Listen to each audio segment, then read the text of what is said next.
Iniciamos agradeciendo a todos su participación el día de hoy, especialmente a los panelistas que tendremos el día de hoy y los que tendremos el día de mañana en este seminario que está inserto en las actividades de celebración de los 60 años del CENDES. Este seminario lleva por nombre Pasado, Presente y Futuro del Sistema de Partidos Políticos Venezolanos y, como saben, tendrá lugar el día de hoy y la segunda parte el día de mañana.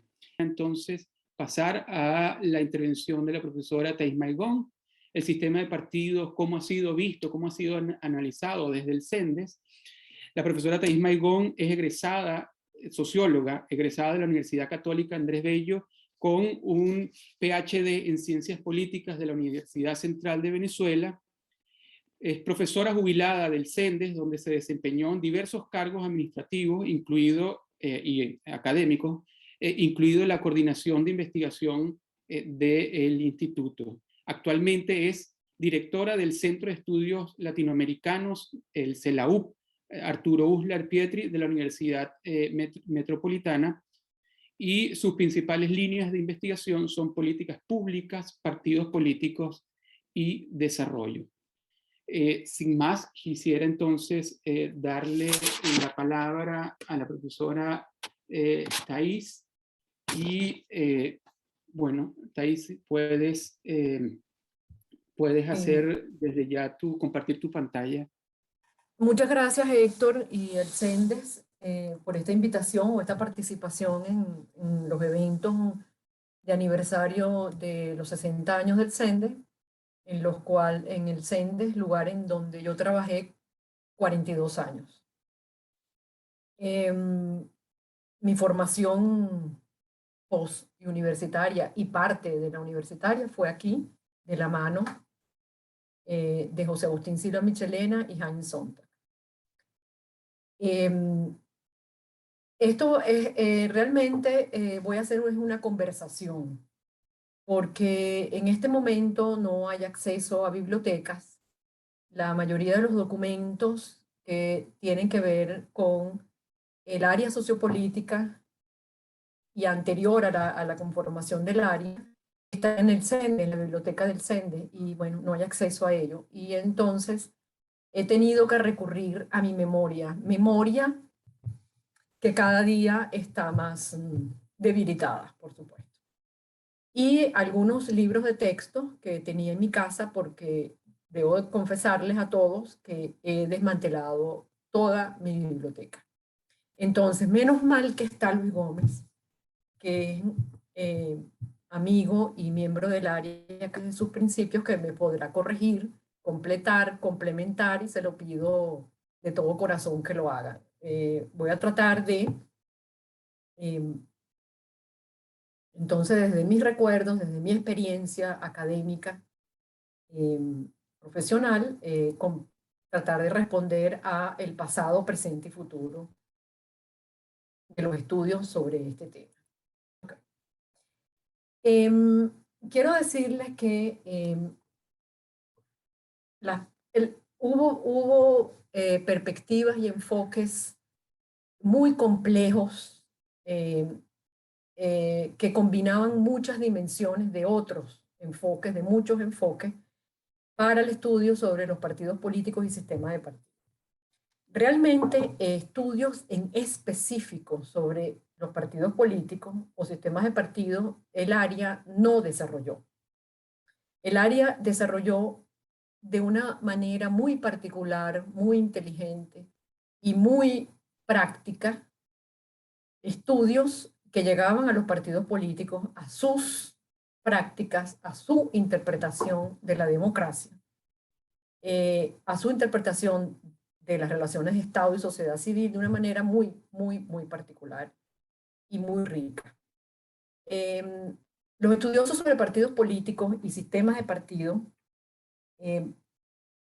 bueno, antes de esto quisiera decir algo que no quisiera desarrollar. Todos los estudios que hubo desde el área sociopolítica del CENDE tuvieron de fondo un escenario, un contexto donde estaban varios elementos. Uno es la situación y las características específicas de Venezuela como país petrolero.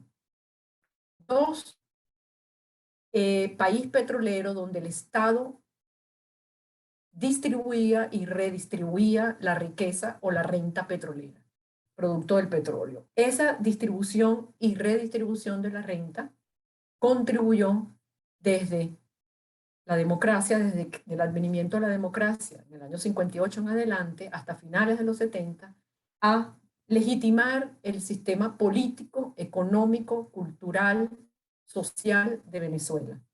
Y contribuyó a algo muy importante, que fue el mantenimiento de la paz social. No es que no hubo conflictos, no es que no hubo problemas, no es que no hubo protestas de la sociedad civil, no es que no hubo represión, no es que no hubo, pero sí había un ambiente de paz social. Esto es importante destacarlo. Bueno, siguiendo con los estudios sobre partidos políticos y sistemas de partidos, en estos estudios se identifican tres corrientes o tres enfoques o perspectivas para estudiar estos asuntos. Uno es los aspectos sociológicos, otro los aspectos institucionales y otro los aspectos competitivos. Desde el área de desarrollo sociopolítico de CENDES, los aspectos sociológicos e institucionales privaron sobre los competitivos. Nosotros en el área, aunque cuando comencé, y perdonen que hable, no sé, anecdóticamente o históricamente, yo cuando entré en el área sociopolítico, mi primer trabajo, no habiéndome graduado todavía de la universidad, fue el análisis de la campaña electoral de las elecciones del 78. Entonces, ese es un aspecto competitivo. Ese es uno de los aspectos que se estudian los partidos políticos y sistemas. Pero en ese momento, bueno, se estudió esto, pero eso no fue retomado ni fue estudiado tampoco los aspectos competitivos desde el área del estudio político o de las ciencias políticas propiamente dicho.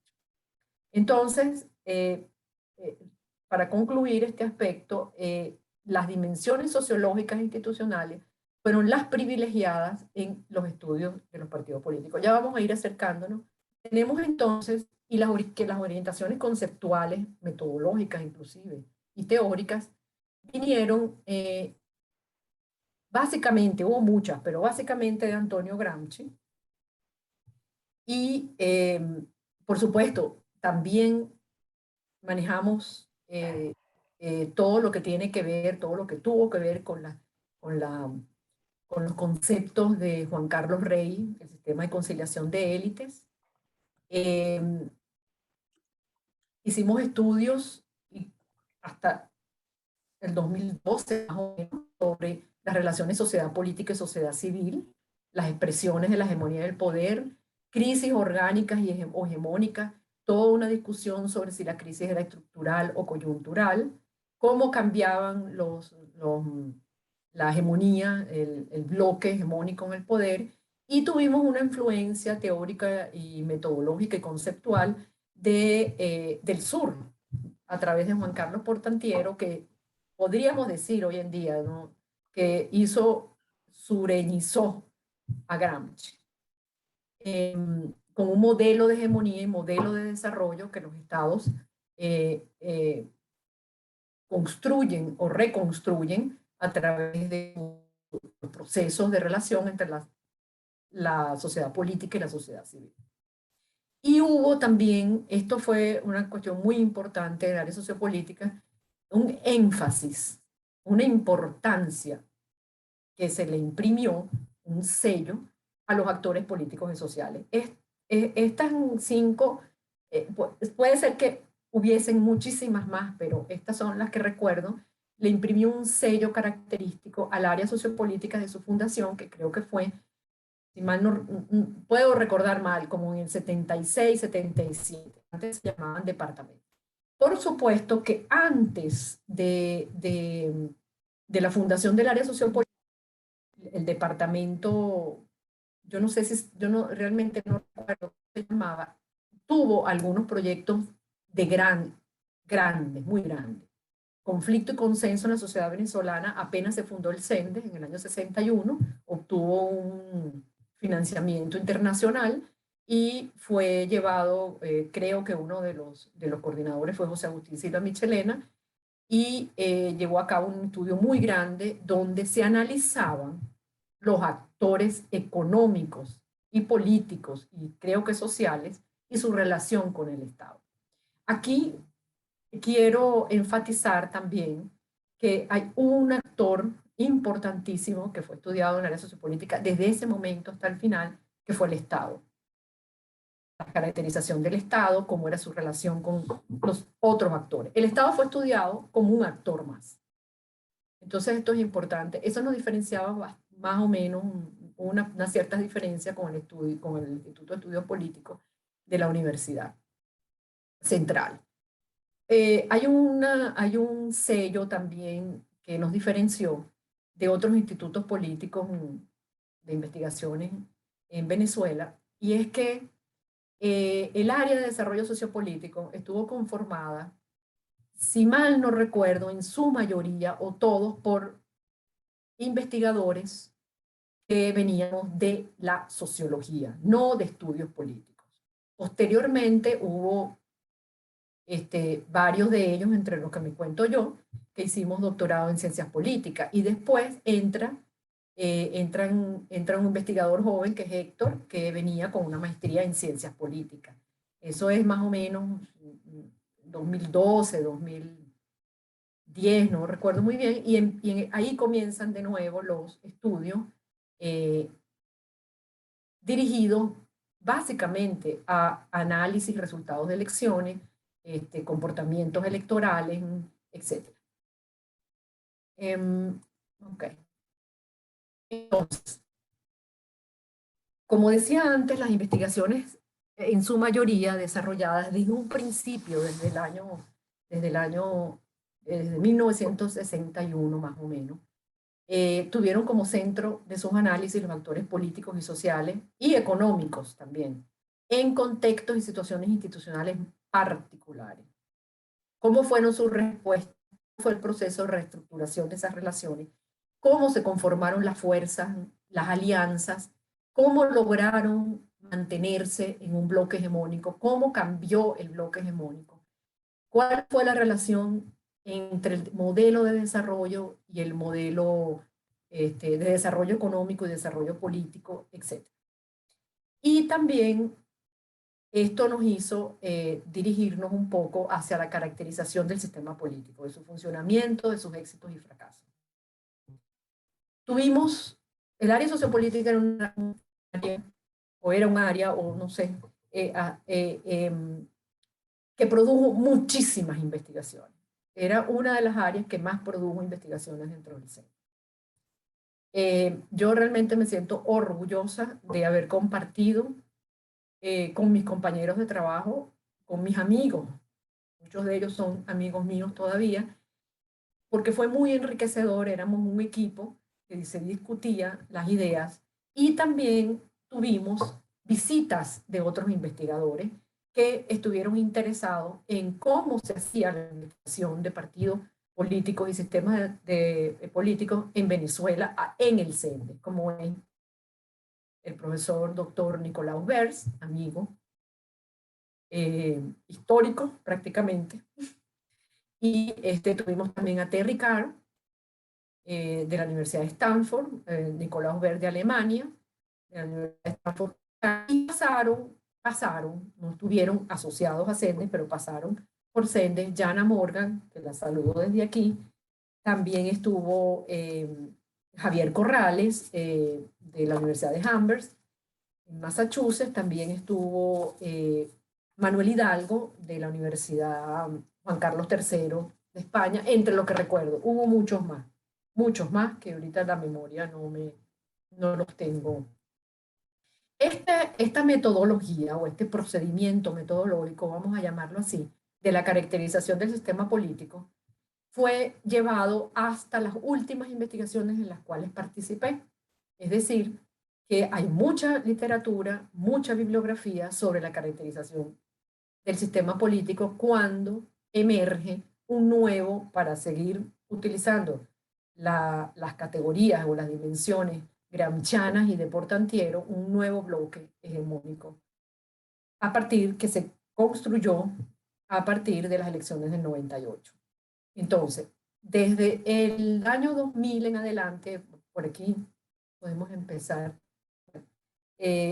con esto, se hizo una caracterización de este sistema político, de este bloque hegemónico emergente, y cómo cambiaron las relaciones. Bueno, la caracterización dio como resultado un cambio en la relación entre el Estado y la sociedad civil. Entonces, los objetivos, como ya lo dijimos ya varias veces, el privilegio estuvo en casi la segunda parte del siglo pasado y la primera de este siglo, los 20 años, bueno, vamos a ponerle 16, no sé, en el privilegio de los actores. Y los objetivos eran detectar, analizar los cambios, cuáles podrían ser o cuáles fueron, porque también hicimos algunos intentos de pronosticar, prever situaciones fracasadas, por supuesto, porque nadie leyó, bueno. ¿Qué consecuencias tuvieron los impactos de estos cambios? Y tuvimos bastante tiempo desarrollando esta dimensión, que para mí es una de las más importantes, de la identificación de las tensiones. ¿Dónde realmente están las tensiones en el sistema político? ¿Qué cambios? O sea, detectamos cambios que rompían ese hilo, algunas veces muy delgado, que había en las tensiones. Se tensionó tanto el hilo que se rompió. En algunos casos, ese hilo sigue pendiendo que si se produce una tensión más fuerte, puede ser, el hilo se puede desaparecer. También otro de los objetivos era explicar estos cambios, de dónde vienen, por qué la sociedad civil responde de esta forma, o por qué la relación del Estado con la sociedad civil está caracterizada por esto, y por qué cambió. ¿Y a qué se debieron esos cambios? También tuvimos investigaciones muy productivas, porque también estudiar el pasado ayuda a entender el presente. Es una idea muy manida, todo el mundo lo sabe, pero en la reconstrucción del pasado uno podría esperar aprender de las experiencias, que aquí es donde está un nudo crítico, que es que parece ser que hay sociedades, como también seres humanos, que no aprenden de sus experiencias. Entonces, la reconstrucción de los procesos sociopolíticos nos ayudó a construir patrones, afinar patrones que venían de otras investigaciones, de comportamiento desde diferentes dimensiones y en momentos distintos. Por último, una de las otras cuestiones que podemos añadir es que esto involucró una combinación muy compleja de diferentes factores, dimensiones, enfoques, perspectivas teóricos conceptuales. Yo podría decir que desde el área sociopolítica hubo creación de conocimiento, no solamente creación de conocimiento por la opción de las investigaciones, que ya es mucho decir, sino que también hubo una producción de métodos, de metodología, de acercamiento a la realidad, que fue muy original. Éramos unos privilegiados.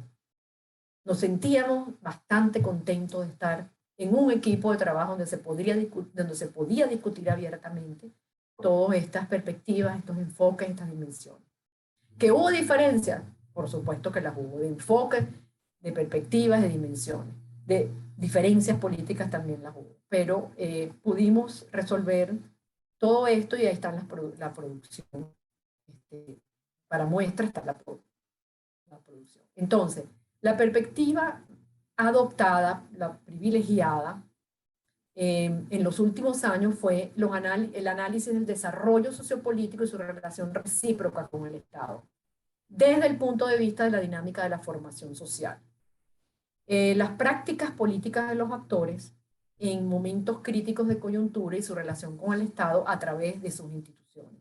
Se podría decir que las investigaciones del área sociopolítica desde el principio fueron, podíamos situarlas en una perspectiva de desarrollo metodológico, teórico, institucional, antes que las corrientes institucionalistas fueran más conocidas, más, sin haber leído, confieso que yo particularmente leí sobre todo los enfoques institucionales, North en adelante, después de esto.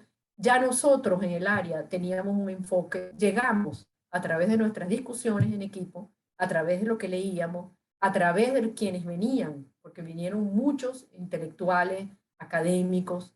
CENDES era un centro de investigación modelo, donde se tenía mucha dinámica, eventos donde participábamos y nosotros éramos jóvenes y estábamos ávidos de conocimiento. Y ya nosotros en el área sociopolítica ya habíamos desarrollado a nuestra manera, a nuestra forma, un enfoque, una perspectiva institucional, enfoque del cual yo todavía creo que el peso de las instituciones es muy importante, si no el más importante en un sistema político, en una sociedad.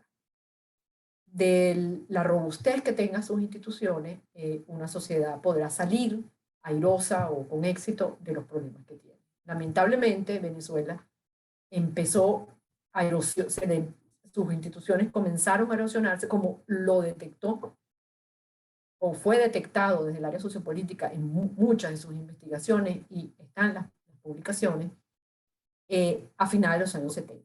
A finales de los años 70 comienza una desinstitucionalización, un desfinanciamiento de los principales sectores sociales del país.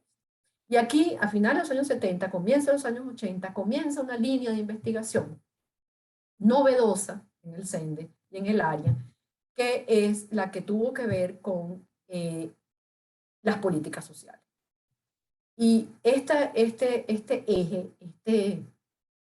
esta perspectiva complementó de una manera muy complicada, de una manera muy compleja, los estudios anteriores. Pero los dos estudios, las dos perspectivas, se nutrieron entre ellas y hubo trabajos muy enriquecedores. También en los años 80, a finales de los años 80, ya en los 90, mal no recuerdo, comienza también estudios sobre los derechos humanos, estudios relacionados con otros actores que el área no estudiaba, como tuvo que ver con la entrada de nuevos investigadores al área entre los 80 y 90, como fue los sindicatos, la relación del Estado con los trabajadores, la relación de los partidos políticos con los trabajadores, con las asociaciones de trabajadores, no solamente la CTV y otras. Y también el tema de los derechos humanos, a través de uno de los actores importantes, que son las mujeres. Luego, más tarde, retomamos las investigaciones específicamente sobre los actores, partidos políticos, porque se pasó antes por actores como las asociaciones civiles, los movimientos sociales, muchos, nunca abandonando la caracterización, las discusiones sobre la caracterización del sistema político. Y después retomamos a partir del 2008, 2009, creo que Héctor se recordará más que yo cuando entró al CENDE, se retomaron los partidos políticos, el sistema de partidos, y se hizo una investigación bien importante sobre las reformas electorales que nos llevó a desarrollar investigaciones sobre la calidad de la democracia, qué se entiende, qué está entendiendo el venezolano por democracia, ya con estos estudios que siguen adelante y que complementan las perspectivas. Déjame ver aquí. Ok, reflexiones finales.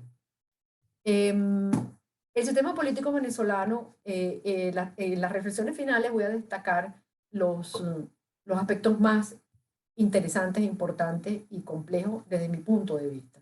Fue la identificación de tensiones en cualquier escenario, del sistema político, de partidos políticos, determinadas, etc.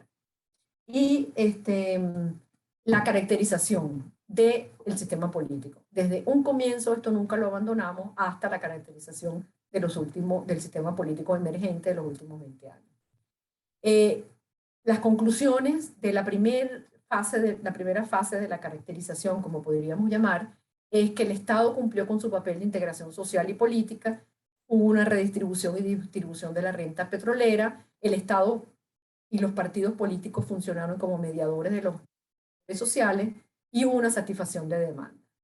En la parte que se refiere a los actores políticos, sociales y económicos, estuvieron sometidos a un control y subordinación del sistema político, esto es, hasta finales de los 70, 80, limitados en sus oportunidades de expresión de, y el canal institucional privilegiado fueron los partidos políticos.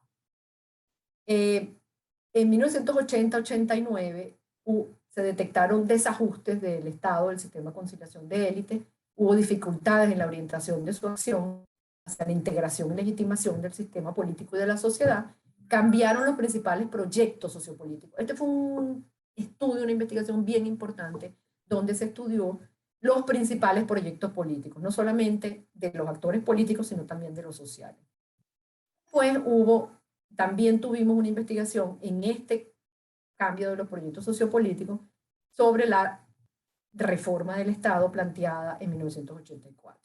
En los actores políticos, económicos y sociales notamos un aumento y diversificación de las demandas sociales y políticas, un surgimiento de iniciativas diferentes a la vida, tendientes a ignorar los mecanismos institucionales de negociación, y también notamos o encontramos entre los resultados de las investigaciones un clamor por orientar la relación Estado-sociedad, por reconstruir o construir un nuevo modelo político, un modelo político de desarrollo. Finalmente, con esto termino, entre 1990 y 2012, bueno, hubo esa investigación de proyectos sociopolíticos para Venezuela, donde estudiamos las redefiniciones de la democracia y la ciudadanía en Venezuela, cómo estas redefiniciones tuvieron consecuencias, impactos en las relaciones Estado-sociedad. Hubo un proceso de búsqueda de nuevos modelos de relacionamiento Estado-sociedad, se caracterizaron nuevos proyectos sociopolíticos emergentes, y hubo un proyecto importante también que era sobre la cultura y comportamiento electoral, donde se retomaron los estudios de sistemas políticos y campañas electorales y resultados y análisis de las elecciones. Entre los resultados encontramos que hubo una opción de una nueva institucionalidad que tiene y tuvo y sigue teniendo impactos en la relación entre el sistema político y la sociedad civil. Si hay alguna cosa que podríamos decir que faltó, porque las cosas no son perfectas, pero en los estudios desarrollados desde el área sociopolítica del CENDE fueron los estudios comparativos con nuestros países de la región. Hubo algunos intentos, ahí los tengo una lista que no se las voy a mostrar, si alguien la quiere se las puedo dar, de casi todos los proyectos desarrollados, de las publicaciones que fueron muchísimas, y realmente el método, el procedimiento en las ciencias políticas, principalmente de la comparación, es muy útil y muy valiosa. Y tuvimos muy pocos, hubo muchos intentos, no, hubo varios intentos y muy pocos estudios comparativos. Eso puede ser lo único que a mí particularmente me hizo falta. Bueno, muchas gracias. Espero no haber hablado muy rápido y haber cumplido con el tiempo estipulado. Muchas gracias, Thais. No, perfecto. Puntualidad, 20 puntos en puntualidad. Muchas gracias por la presentación, por ese recorrido sobre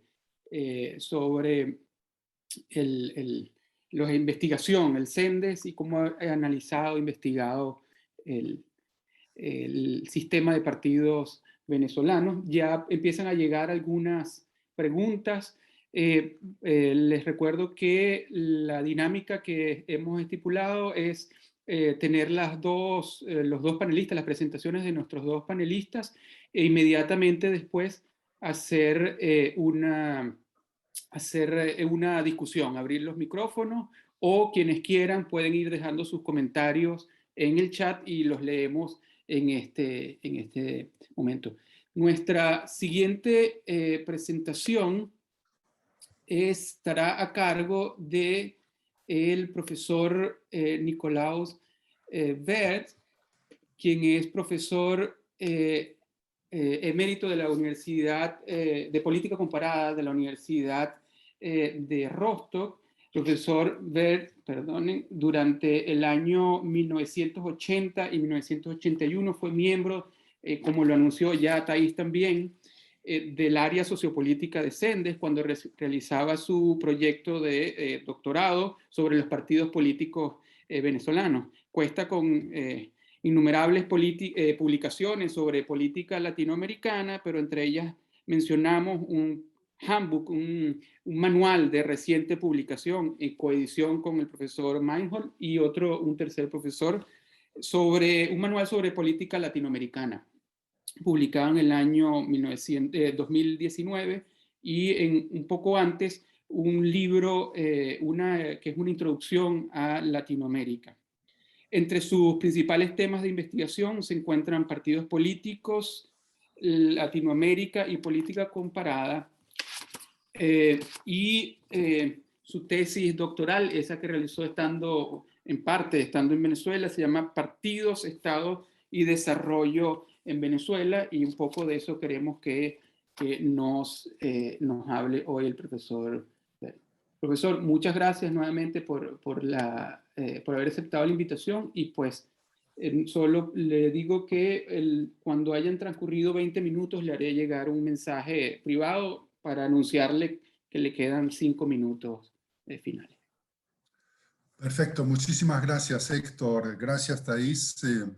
Gracias por invitarme hoy y por invitarme en el año 1980.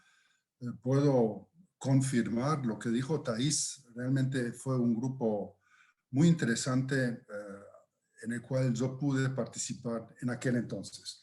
El libro que salió de esto fue mi doctorado, salió en el 82 en alemán, lamentablemente solamente, pero 30 años más tarde publicamos este libro, Venezuela Hoy, donde están muchos de aquel grupo. Está Thais, está Margarita, Luis Gómez, está Héctor y otros que en aquel entonces tuve el gusto de conocer en el Sendes. Mi pequeña ponencia está dividida en 6 puntos. No sé si le han llegado a Héctor para subirlos, si no, los subimos más tarde. Primero, una introducción. En la década del 60 y del 70, Costa Rica y Venezuela eran las democracias representativas más estables de América Latina. Venezuela se convirtió de esta manera en un país de acogida para escritores y sociólogos latinoamericanos. Los gobiernos elegidos dieron refugio a no pocos investigadores y al mismo tiempo fomentaron iniciativas latinoamericanas como por ejemplo la Biblioteca de Ayacucho. La supuesta excepcionalidad de la democracia venezolana hay que verla entonces en este contexto, es decir, la supremacia de regímenes militares en América del Sur en aquel entonces. En lo interno, sin embargo, influyeron los siguientes factores históricos y societales. Primero, dentro de América del Sur, el país fue de un tardío desarrollo. A principios del siglo XX, tanto desde el aspecto económico como del político, pertenecía a las sociedades más pobres de América Latina. Recién la comercialización del oro negro, el petróleo, en la década del 1920, iniciaron un cambio muy rápido. Segundo, la generación del 28 pertenece a las especificidades del desarrollo democrático venezolano. De un grupo relativamente pequeño de estudiantes, surge gran parte de la futura élite democrática. Este movimiento, en un principio generacional, contribuyó a la formación de los partidos, aunque sea primero en el exilio, y fomentó cierta tendencia latinoamericana e internacional. Tercero, la dominación por dictadores o militares duró más tiempo que en otros países vecinos. El siglo XX comienza en Venezuela recién en 1936, es decir, con la muerte del dictador Gómez. Esta frase la encontramos en no pocos libros sobre la historia nacional. Esta larga fase autoritaria puede haber facilitado posteriormente la gobernanza democrática a partir de 1958. Además, la democracia vino aparejada del auge petrolero, aunque importantes obras de infraestructura se construyeron ya en tiempos de Pérez Jiménez. Cuarto y último de este primer punto, como un efecto de la generación del 28, de los aprendizajes de la experiencia conflictiva del trienio 1945 al 48 y de la lucha contra el régimen militar, en la transición a la democracia se llegó al Pacto de Punto Fijo en 1958. Aunque desde la izquierda y sobre todo de parte del Partido Comunista Venezolano siempre hubo críticas, catalogándolo como un mero pacto de élites, parecía ser más abierto y exitoso que el Pacto de Sietkes, 1957, que en 1963 facilitó la formación del Frente Nacional entre los partidos liberal y conservador en Colombia. Teniendo en cuenta este panorama general, vamos a tratar de profundizar el tema en los puntos siguientes. Llego al segundo punto, el contexto histórico. A diferencia de Colombia, en Venezuela los partidos históricos del siglo XIX no tienen relevancia alguna en la segunda parte del siglo XX, cuando se establece y se consolida la democracia representativa. De esta manera, los grandes partidos adquieren rasgos programáticos y organizativos relativamente modernos. Acción Democrática deja atrás sus orígenes marxistas y se inscribe dentro de los partidos nacional populares o apristas. La membresía fue policlasista y la orientación progresista. El Partido Social Copey, Cristianos Copey, dejó atrás sus tradiciones falangistas y en la década del 60 se presentó como reformista. La situación internacional después de la Revolución Cubana de 1959 influye sobre los partidos venezolanos. Sobre esto voy a volver más detenidamente en el quinto punto. Tercer punto, el rol de los partidos en la sociedad. A pesar de su juventud, los partidos adquirieron rápidamente un rol importante dentro de la sociedad debido a los altos recursos estatales a los cuales tenían acceso los presidentes elegidos. Hay que mencionar que varios políticos y algunos presidentes eran personas calificadas y de cierto renombre en el mundo académico. Así fue el caso de Rómulo Betancourt, por sus análisis sobre el petróleo en la historia venezolana, Rafael Caldera como uno de los padres de la Constitución de 1961, Jovito Villalba y muchos otros. Betancourt es considerado por el historiador y ensayista mexicano Enrique Krause como uno de los mejores políticos de América Latina en el siglo XX. En el caso de Betancourt, llama la atención su autoexilio en Berna después de su presidencia, solucionando de esta forma el problema del personalismo, por lo menos pasajeramente. Este ejemplo no fue seguido por el expresidente Caldera, quien en una edad ya avanzada se lanzó a otra candidatura presidencial. Grupos de presión como militares, empresarios y la Iglesia Católica apoyaban a la naciente democracia. Venezuela, a diferencia de Argentina, Brasil y México, no tuvo una fase del populismo clásico.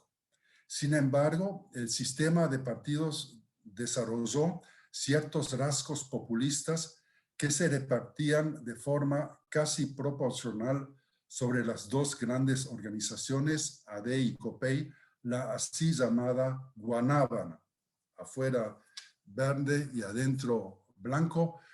Juan Carlos Rey, que ya lo mencionó Thais Mangón, lo ha explicado muy bien en uno de sus artículos. Los grandes partidos pronto demuestran rasgos desarrollistas, mientras que los partidos de la izquierda durante la década violenta entraron en una fase guerrillera, o parte de ellos.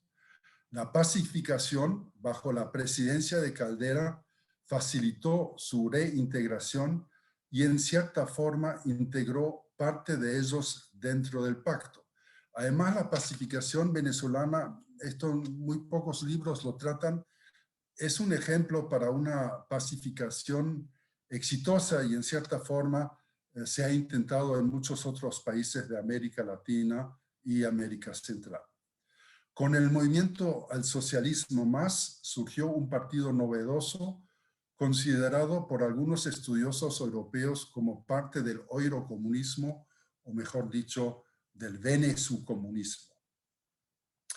Después de la consolidación de la democracia en la década del 80, hubo un desarrollo hacia una partidocracia que venía acompañado por una caída de la renta petrolera, pero esto ya no es mi tema hoy, sino de los que van a hablar mañana. Llego al cuarto punto, la estructura de organización y la democracia interna en los partidos. Los partidos constituyen en Venezuela una mezcla autóctona de influencias europeas y norteamericanas. Del marxismo data el centralismo democrático, que aparece no solo en los partidos de izquierda o en Acción Democrática. Del presidencialismo y la tradición norteamericana datan las campañas electorales largas y costosas y también un poco el sistema de financiamiento de los partidos. En el desarrollo del sistema de partidos podemos constatar ciertas similitudes entre ellos. Primero, acercamiento en las bases programáticas de los dos grandes partidos debido a un creciente y marcado desarrollismo.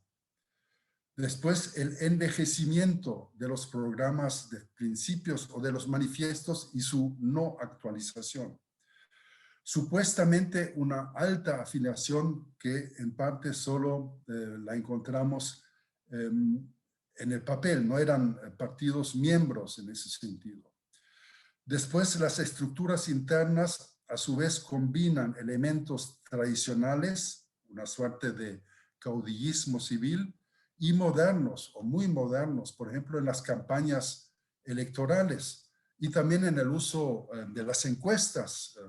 Casi ningún país latinoamericano tuvo tan tempranamente encuestas y también televisión privada. Hay poca democratización interna, hay una reducción de la vida interna de los partidos cuando no hay campañas electorales, un poco siguiendo el patrón norteamericano, y disidencias internas fueron excluidas. Es el caso sobre todo en la década del 60 con las 3 divisiones de Acción Democrática. Hay una personalización de las tendencias. En el tiempo que yo analizaba para mi doctorado, se hablaba de Carlos Andresistas, Herreristas, Teodoristas y otros grupos. Hay separación de los aspectos políticos y organizativos en los congresos de partidos y hay una predominancia en todos los partidos de aspectos clientelares, sobre todo en los aspectos que gobiernan. A diferencia con partidos europeos, los partidos tenían una burocracia interna relativamente pequeña, en parte por el uso de la burocracia estatal. La democracia representativa en Venezuela tenía rasgos de una democracia proporcional. Hay un estudio de un estudioso alemán, Lehmbruch, que menciona ahí Colombia sobre todo, pero también un poco Venezuela. Democracias proporcionales en Europa sería, por ejemplo, Austria, ¿no? Donde prácticamente los conservadores y los socialdemócratas durante muchos años repartieron el país entre sí, y de esta forma hubo cambios cada 4 años con bastante éxito, hasta que sube el populismo en Austria. Termino el cuarto punto. El peligro de una democracia sin pueblo fue realizada por algunos dirigentes de los partidos ya en la década del 80. Se trataron de realizar reformas internas a nivel nacional, incluso se constituyó una comisión para la reforma estatal, la famosa COPRE. 7 candidatos presidenciales firmaron en 1988 un documento en el cual se subrayaba la necesidad de un consenso nacional para una amplia reforma del Estado. Estos proyectos también incluían cambios culturales. Un diputado de Acción Democrática, Peñalver, comentaba las propuestas con la frase que los venezolanos no somos suizos. Esta frase es interesante porque algunas de las reformas, por ejemplo, la elección directa de los gobernadores, no tuvieron necesariamente las buenas intenciones que uno tenía con estas reformas. Este es un temprano intento de una reforma del sistema político, y además hay un sinnúmero de estudios sobre el Estado, sobre los partidos, sobre la administración. La dificultad en Venezuela para un observador externo como este humilde servidor era aplicarlas. Y un poco esto lo mencionan también otros autores venezolanos. Llego al quinto punto, el contexto internacional y las relaciones transnacionales de los partidos. La Revolución Cubana, 1959, y la Guerra Fría sin duda influyeron en el desarrollo de los partidos venezolanos. Dentro de la Alianza para el Progreso, Venezuela se convirtió en un showcase of democracy. Varios latinoamericanistas en Estados Unidos se dedicaron al estudio de los partidos y de las elecciones en Venezuela, transmitiendo una imagen positiva, entre ellos John D. Martz, Robert Alexander, David Myers, Robert Levine y muchos otros. Las fundaciones políticas alemanas iniciaron su trabajo político en la década del 60 justamente ahí, es decir, su trabajo en toda América Latina empieza en Venezuela. La Fundación Konrad Adenauer empezó en 1962 sus actividades en Venezuela, llegando a apoyar y financiar, por lo menos en parte, la Universidad de los Trabajadores de América Latina, UTAL, al Instituto de Formación Demócrata Cristiana, IFEDEC, más tarde el Instituto Internacional de Formación Aristides Calvani y el Instituto Nacional de Estudios Sociales. La Fundación Ebert creó el Instituto Latinoamericano de Investigaciones Sociales, ILDIS, y editaba hasta 2005 la importante revista Nueva Sociedad en Caracas. Hoy en día la sede se encuentra en Buenos Aires. La Internacional Socialista realiza su primer congreso no europeo en Caracas en 1976, con la presencia de Willy Brandt, Olaf Palme, Bruno Kreisky y muchos otros. El evento fue apoyado por el presidente Carlos Andrés Pérez. Sin embargo, la euforía sobre una apertura hacia la Internacional Socialista no fue unánime dentro de Acción Democrática. Después de enunciar, y con esto ya llego al final, estos puntos, podemos preguntarnos, ¿ha nublado la idea de una excepcionalidad venezolana la mirada sobre los acontecimientos en el país? Pienso que no necesariamente. En Europa y en Alemania, la interpretación de la política venezolana siempre fue un poco más crítica que en Estados Unidos, lo cual se debe en parte al presidencialismo y la supuesta norteamericanización de la sociedad venezolana. Por lo menos muchos franceses y alemanes lo veían así. Sin embargo, la medicina recomendada por algunos observadores extranjeros y nacionales, el chavismo, que en un principio tuvo mucha simpatía en Alemania, resultó ser peor que la enfermedad.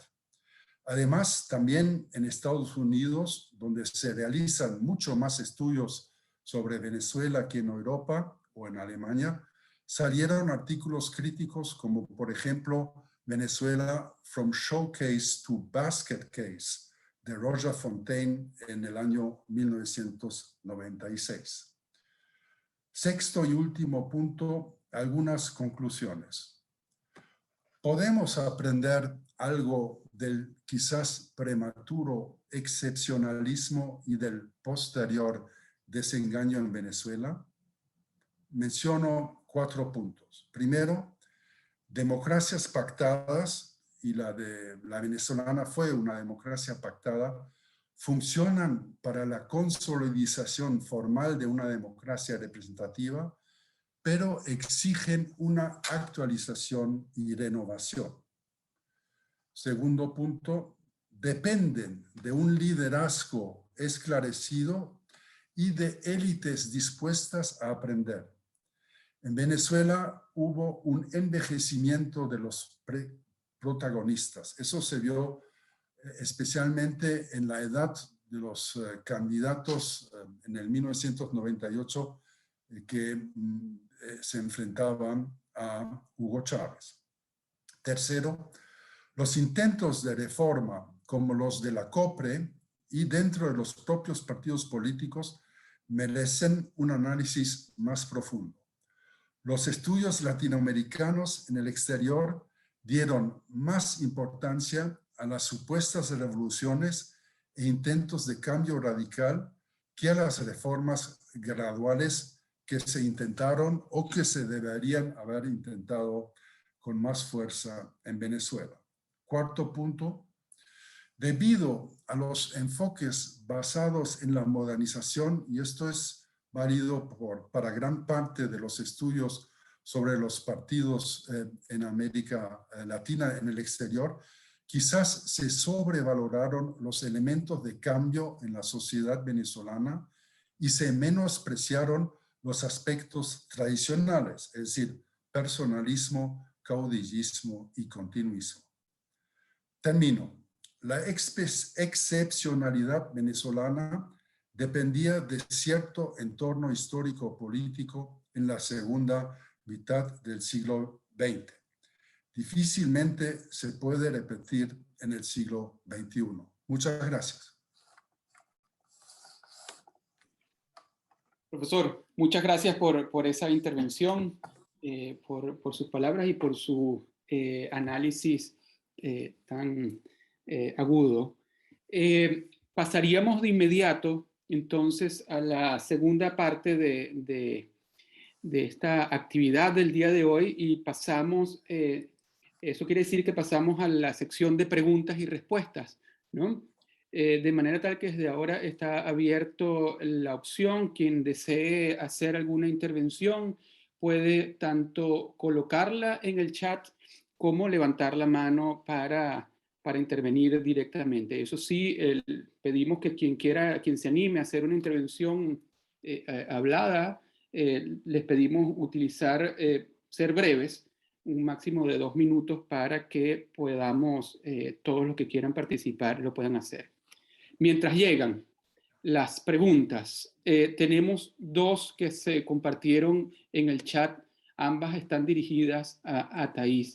La primera la escribe el profesor Jesús López y dice: Thais, bajo tu perspectiva, ¿cuáles fueron las lecciones aprendidas sobre los patrones de comportamiento de los actores políticos y sociales?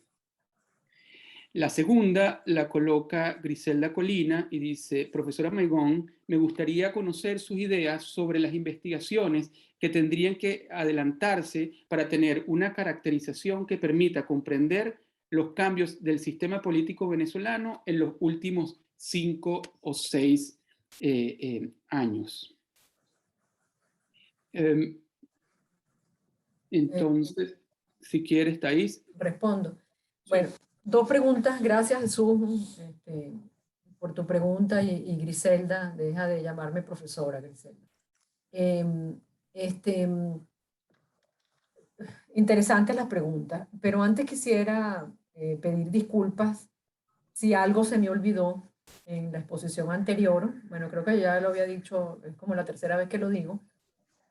Y entre las cosas que se me olvidaron, que no tiene que ver con compañeros del área, es que es mencionar, y esto me sirve de puerta de entrada, quizá de salida también, no lo sé,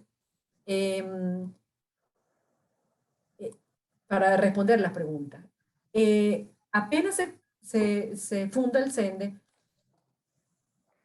hubo un primer trabajo que se llamó Estudios sobre Estrategias del Desarrollo. Claro, el CENDE se llama Centro de Estudios del Desarrollo. No es nada casual ni nada del otro mundo que exista un trabajo, un proyecto que se llevó a cabo con todos los departamentos sobre este tema. Y luego vino el estudio de conflicto y consenso. Pero después hubo un estudio que no recuerdo la fecha, pero que debe haber sido 61, 62 o 63, que se llamó Prediagnóstico sobre las fajas petrolíferas del Orinoco. Ustedes se preguntarán, ¿qué tiene que ver este título con el área de desarrollo sociopolítico y sus investigaciones posteriores? Estamos hablando de los años entre el 61 y el 63. Estos eran trabajos que se realizaban, porque ese fue el espíritu del CENDES en un primer momento, entre departamentos que compartían resultados de la investigación, cuestión que funcionó por mucho tiempo, creo hasta finales de los 70, cuando ya estaban conformadas las áreas. Pero este estudio, combinado con los otros dos, arrojó un resultado bien importante. La democracia tenía 3 años de funcionamiento, democracia pactada, y le agradezco muchísimo a Nicky, a Nicolaus, que haya hablado sobre algunas de las características o las características más importantes de la democracia pactada y de la excepcionalidad venezolana, de los inicios de estas investigaciones. Porque estos 3 estudios combinados confirmaron, porque ya fue una confirmación, los trabajos del área sociopolítica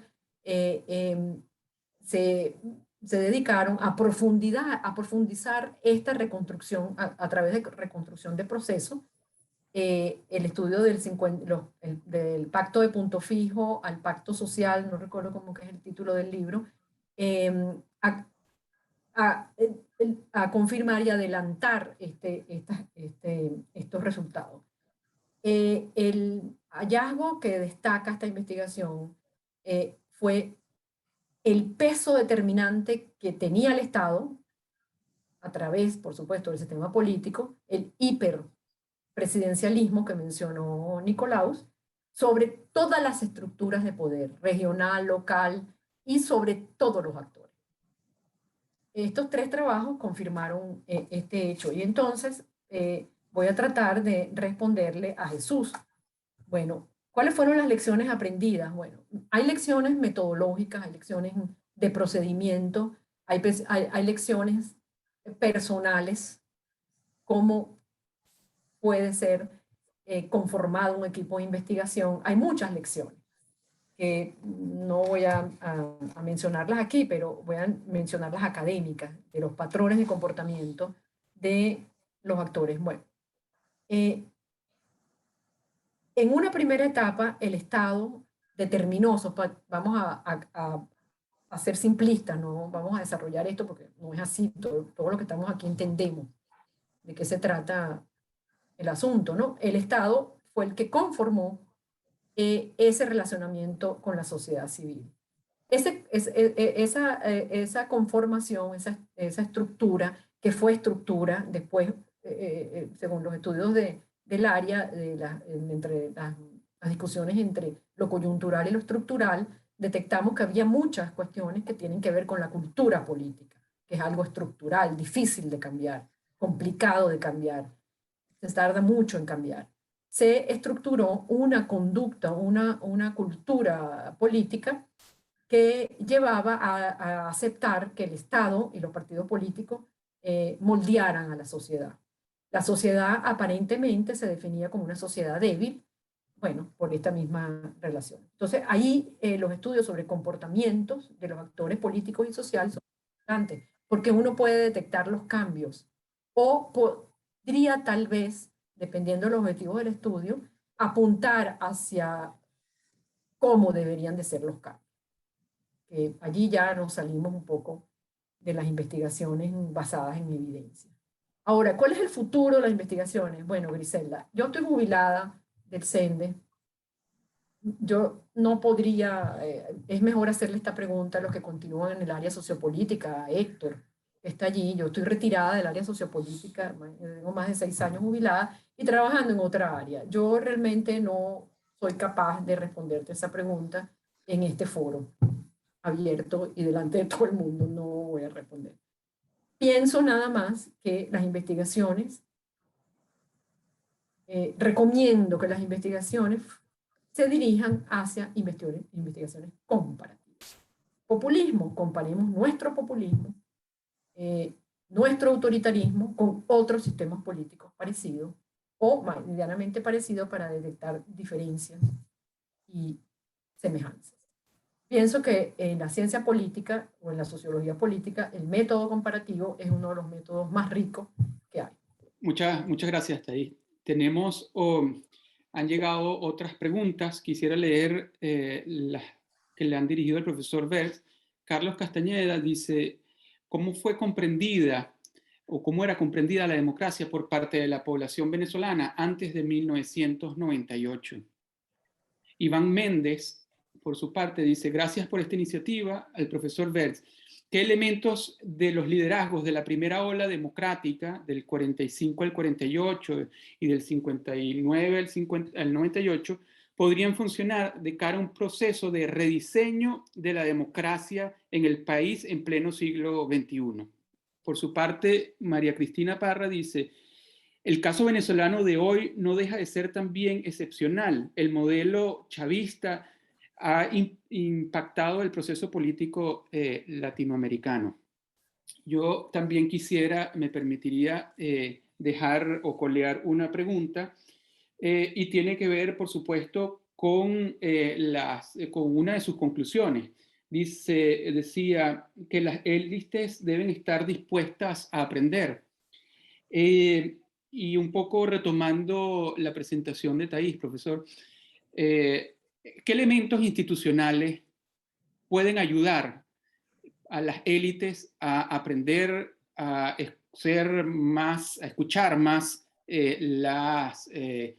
pues a la población, a escuchar más a las problemáticas, estar más pendientes de cómo se cambia el sistema político y adaptarse y dar soluciones pues, a los problemas del sistema político? Tengo en mente, lo hemos discutido creo en otros escenarios, la recomendación, unos recomiendan democracia interna, y esa no parece ser, por ejemplo, la recomendación de Levitsky y Ziblatt, ¿no? Que a veces dicen que también la democracia interna tiene sus problemas. Existen recomendaciones institucionales para que las élites políticas y élites sociales en general estén más dispuestas a aprender. Bueno, muchas gracias. 4 preguntas muy interesantes, muy amplias. Primero, la primera pregunta, ¿cómo comprendía la población a la democracia? Creo que lo mencionó Thais, ¿no? Hasta finales de la década del 80, o por lo menos mediados de la década del 80, la gente estaba bastante contenta. Es decir, todos los partidos tenían encuestadoras, Conciencia 21 trabajaba en un principio con Copey. También está el gran estudio de Michelena Bonilla sobre la crisis de la democracia, donde ellos, sin embargo, avecinan una crisis en cierto momento en Venezuela, pero lo que también demuestran es que muchos venezolanos en tiempos de la democracia ven un ascenso social. Y recién cuando se tapa esa posibilidad de un ascenso social, que es en la década del 90, creo que hay digamos, un descontento creciente y además muchos casos de corrupción que se ventilaban ampliamente en la prensa y en los medios de comunicación en Venezuela. Esto lleva a un cambio. Segundo punto era lo de los pactos y qué se puede aprender de los pactos. Bueno, yo presenté una visión bastante positiva del pacto del 58. Mucha gente no lo ve así y dice que fue una cosa de las élites. Hemos visto que la misma argumentación surge, por ejemplo, en España, con la crítica que Podemos hace en un principio al régimen del 78, cosa que están cambiando. Acabo de leer el último libro de Íñigo Errejón, que salió hace 2 meses, donde él ya cambia ese discurso. Pero es muy fácil criticar una democracia pactada, pero mucho más difícil construir otro modelo. ¿Qué se puede aprender de pactos? Bueno, primero que pactos hay que cumplirlos, no hay que publicarlos tan rápidamente. Esto es casi imposible hoy en día, porque a diferencia del 58, tenemos una población mucho más grande en Venezuela, hay mucho más actores, está el internet, está WhatsApp, es decir, es más difícil pactar. Eso tiene ventajas en lo que a la transparencia se refiere, pero en lo que a la construcción del liderazgo se refiere, crea muchas dificultades y eso lo vemos en la falta de capacidad de los partidos opositores de construir una alternativa actualmente, que va a ser el tema mañana y de mucho pensar en el futuro. Tercero, el excepcionalismo del chavismo. Claro que sí, pero el chavismo era un modelo plebiscitario personalista. Yo he hablado sobre la excepcionalidad de lo que Chávez llama la Cuarta República. Yo pienso que existe, tiene algo de excepcional, por lo menos en los primeros 20 años que yo más he estudiado. El chavismo tuvo su atractivo en su momento, pero hemos visto que cuando cesa la renta petrolera y desaparece el carisma del líder, el atractivo del chavismo también baja. Es decir, difícilmente vamos a encontrar mucha gente, digamos, informada que vea en el chavismo hoy en día un modelo, pero no cabe duda que en su momento es un caso excepcional. El cuarto punto que me preguntó Héctor, élites, ¿cómo aprenden las élites? ¿O por qué no aprenden las élites? Bueno, si uno es pesimista y analiza la historia alemana, uno puede decir, las élites solo aprenden después de fracasos y tragedias. Nadie quiere desear esto para otros países, pero en nuestro caso fue así. Es decir, la primera parte del siglo XX en Alemania es un fracaso, no la República de Weimar, pero políticamente fue más que desafortunado. Y la segunda parte, que se basaba en un aprendizaje, fue un éxito. Los efectos de ese aprendizaje están desapareciendo. Es decir, un poco se repite lo del 58, es decir, funciona solamente durante 20 o 30 o 40 años. Después hay que actualizar el aprendizaje y ojalá que sea sin tragedia. Eso es un primer intento de hacer eso. Después también eso quizás se da más en Europa o especialmente en Alemania. También hay que criticar a las élites, ¿no? Porque parte de la élite en el 98 trató de cooptar a Chávez, ¿no? Los que analizan las campañas electorales saben eso mejor que yo. No funcionó. Y por eso estudiar el pasado también sirve para el futuro y ojalá haya un buen estudio y aprendizaje del 98. muchas gracias, profesor. Tenemos el profesor Luis Gómez está pidiendo la palabra y luego vamos a leer unas últimas preguntas que nos han llegado. Luis. Gracias, Héctor. Y bueno, gracias tanto a Thais como a Nicolaus por sus intervenciones realmente tan buenas que necesitaría mucho tiempo para comentar todo lo que ellos dijeron. Pero muy brevemente me voy a referir sobre todo a la de Thais por haber sido testigo de los mismos hechos. Creo que lo que plantea Thais es en la historia de los análisis de la sociedad venezolana y específicamente del sistema político venezolano, es de una gran importancia y me parece muy bueno que todas estas cosas se estén grabando porque son testimonios históricos que van a contribuir a cuando se haga una historia sistemática o para los que estudian sistemáticamente la historia de las ciencias sociales en Venezuela. Son cosas que aparentemente se dicen muy rápidamente, pero son digamos, el testimonio de personas que participaron en eso es extremadamente importante. En segundo lugar, yo veo que todo lo que ha planteado Thais acerca de la trayectoria del área sociopolítica tiene que ver con los procesos de internalización y de externalización de la investigación en un país periférico como Venezuela.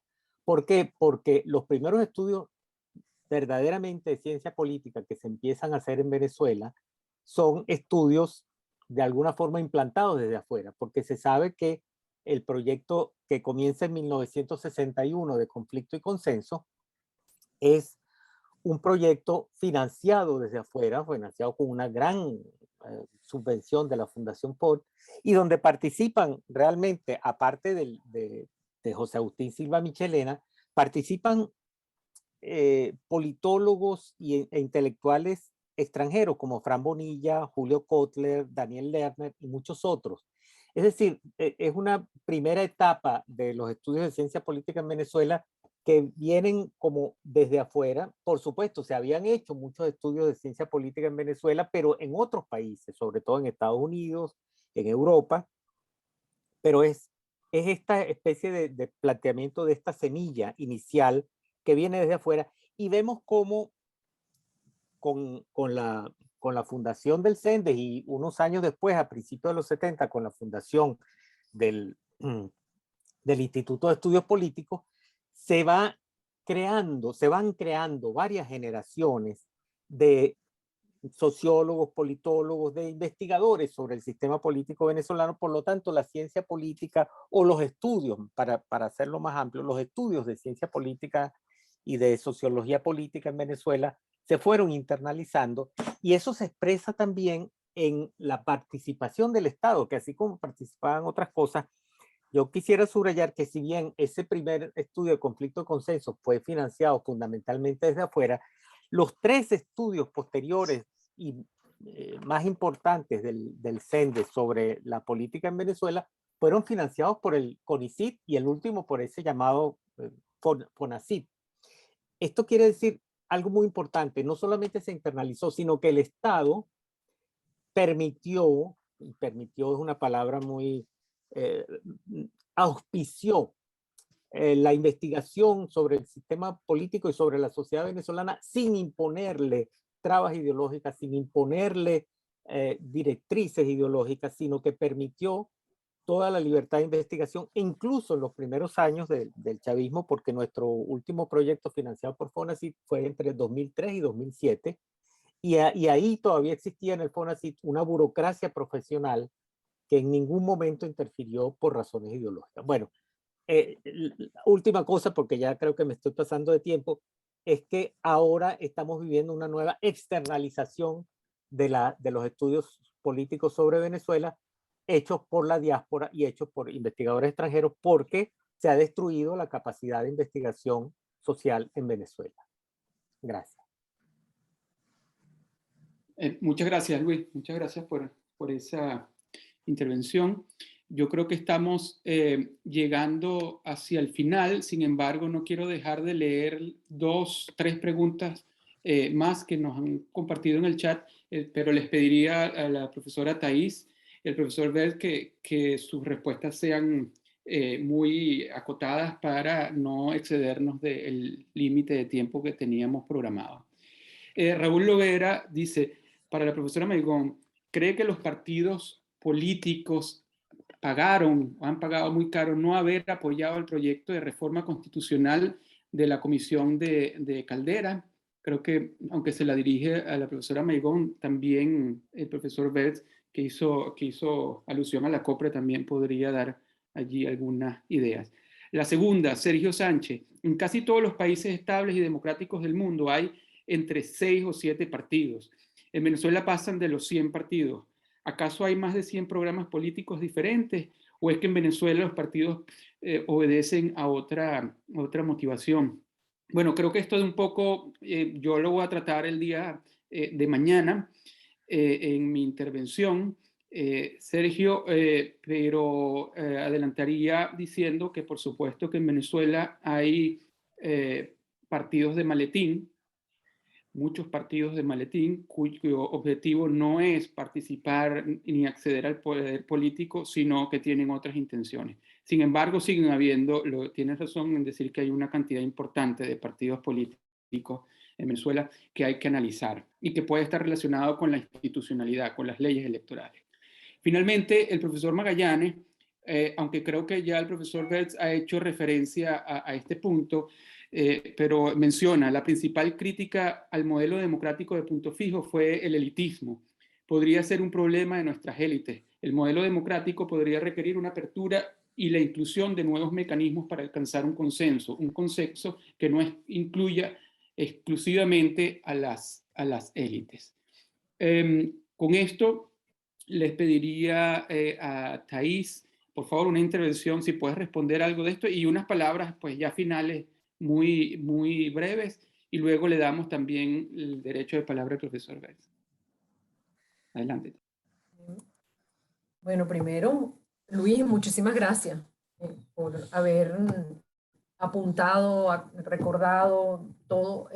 Esa intervención tuya es muy importante, además que abre realmente un camino a investigar, a estudiar para poder reconstruir este proceso, no solamente sobre el CENDE, sino sobre el área sociopolítica en particular. Me parece bien interesante esto, aunque sabía que habían sido financiados, no sabía, claro, no le vi la importancia que tú le estás viendo, sobre todo en contraste el pasado con el futuro. Es bien interesante tu intervención. Bueno, voy a contestar nada más la pregunta de Lovera. Por supuesto, Lovera, no solamente el no haber aceptado participar en la reforma constitucional de los años 90 planteada por Rafael Caldera, sino no haber participado honestamente, con fe, o sea, con fe de creyente, que creían exactamente que eso era así, en la comisión, en todo lo que se conformó a partir de la Comisión de la Reforma del Estado. Solamente un dato que recuerdo ahora es que en esa Comisión de la Reforma del Estado, donde también hubo participación importante del área sociopolítica y hubo investigaciones desarrolladas desde el área sociopolítica que creo que estuvieron a cargo principalmente de los profesores Luis Gómez y Margarita López Maya, hubo yo no sé cuántas reformas, proposición de reformas, 300, 400. Y creo que de esas solamente una o dos fueron aceptadas. Y una de ellas fue aceptada a regañadientes, que fue la descentralización y la elección de los, ¿cómo se llama?, gobernantes a nivel regional, local y municipal. Y además fue aceptado sin creer en ello. Y es impresionante porque se hizo una investigación sobre la descentralización que era más basada o más dirigida a la centralización de los servicios de salud, pero que expresaron y surgieron y emergieron este tema de manera muy cruda, en donde, bueno, cuando gana Carlos Andrés Pérez su segundo periodo presidencial, lanza, no recuerdo muy bien, en enero, un 23 de enero, algo así, en su programa de gobierno, el avance de la descentralización. Y ahí comienza el camino culebrero y escabroso y lleno de piedras para Carlos Andrés Pérez, que termina con su juicio de no haber seguido las pautas, las normativas del partido de apoyo o Acción Democrática, porque ni siquiera Acción Democrática creía en la descentralización. La sociedad venezolana no estaba pidiendo descentralización. Esa es otra cosa que habría que tomar en cuenta. La centralización vino como una especie de decreto. Entonces, no me voy a extender en todo esto porque sí, el área tuvo bastantes investigaciones y sí se detectaron patrones y de comportamiento, como era la pregunta de Jesús, que estaban dirigidos hacia esto. Y por supuesto que esto fue la estocada final a los partidos políticos tradicionales o surgidos del pacto de Punto Fijo. Gracias, Thais. Profesor Bertz, ¿tiene la palabra? Sí, muchas gracias. Quizás el problema de la COPRE fue que se quería reformar todo el sistema de partidos, porque en el juego democrático lo normal es que si un partido va a la oposición, hace una reforma, una renovación, porque si no, no va a poder ganar en las próximas elecciones. Así es el diseño, digamos, de tipo ideal, ¿no? Y la COPRE decía, vamos a reformar todo y encima vamos a reformar la cultura política venezolana, que es una cosa complicada que algunos líderes democráticos como Betancourt y Caldera supieron entender, y también Chávez, que muy bien la captó, ¿no?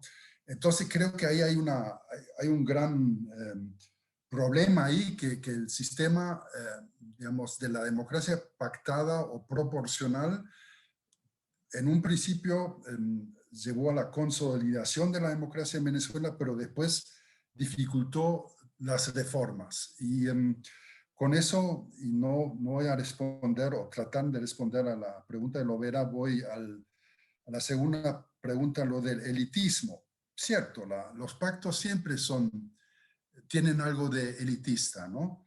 El desafío es más grande aún ahora, porque más de 5 millones de venezolanos, se dice, viven fuera del país.